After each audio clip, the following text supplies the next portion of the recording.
后来乡亲继续来看罢免掉嘉南市长谢国良的行动是继续咧进行。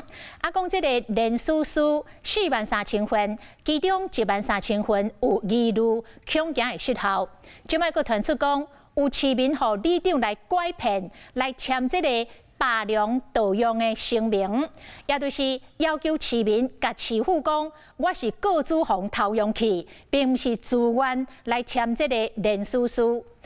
嘉南市长谢国良讲，这件代志甲伊无关，无情就是做好市政。罢免嘉南市长谢国良第2阶段连署书已经送入嘉南市选委会做查对的作业，不过支持甲反对的阵营依然有真侪争议。最近都遭受到基隆市政府相关的人员的骚扰。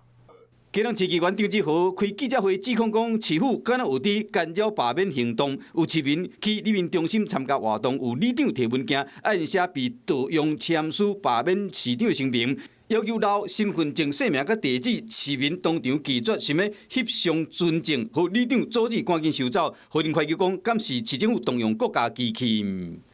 拿一个那个单子说，你们大家写一写啊，就在旁边就在发。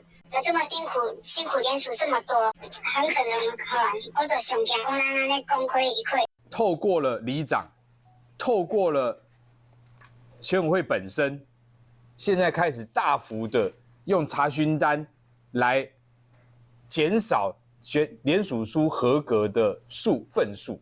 昨市选会讲会去掉13000份有问题连署书，即马又搁发现讲里长敢若叫里面签反罢免。嘉南人口上济社区山海关住户挺谢国良，海报有写拒绝恶意的罢免，活动现场，互你食免惊，互人质疑讲安尼敢无违反？跟我这边个人是没有关系，我们对这件事情一向都很低调，而且很努力的一直做好我们自己的工作。同款强调回归市政，罢免连署书选委会继续咧查对，场外双方的攻防嘛无停。Hello， 我是林仙怡。想要抢先掌握最及时的新闻资讯吗？赶快订阅、按赞、开启小铃铛，锁定华视新闻 YouTube 频道。